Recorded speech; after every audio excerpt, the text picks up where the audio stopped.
তাদের বক্তব্যটা কিন্তু ভিন্ন। যদি গাইবান্ধার পলাশবাড়ি যদি তাদের রাম মন্দির তৈরি করতে না দেওয়া হয়, তবে তারা ওই গাইবান্ধার পলাশবাড়ি একটি প্রদেশ হিসাবে নেবে, আন্তর্জাতিক মহলের সাথে ষড়যন্ত্র করে তারা এটাকে নিয়ে নেবে।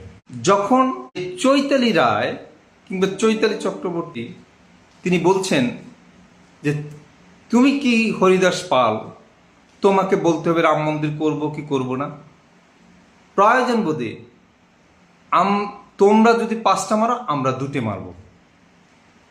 বোঝেন কোথায় দাঁড়িয়েছে তারা?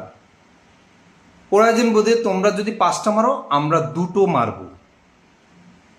এবং তিনি বলছেন প্রয়োজনে আমরা এই রাষ্ট্রের ভিতরে রাষ্ট্রকে দখল করে পলাশপুরে একটি প্রদেশ গঠন করব। কত বড় ভয়ঙ্কর কথা, কত বড় ভয়ঙ্কর চিন্তা। এই যে চৈতালি রায়, তিনি কিন্তু হাইকোর্টের অ্যাডভোকেটই নয়, তিনি আওয়ামী লীগের একানিষ্ঠ কর্মী, এবং তাকে হিন্দু বলে ছেড়ে দেওয়ার কোনো মানে নেই। তিনি কিন্তু দেশদ্রোহী কাজ করেছে। এই যে বক্তব্য, এটা কিন্তু তার বক্তব্য না। এই বক্তব্যটা হচ্ছে ভারতের রয়ের এবং ভারতের যে দিল্লি নয়াদিল্লি, সেখান থেকে এই বক্তব্যটা চলে আসে। এই বক্তব্য তার ব্যক্তিগত বক্তব্য না।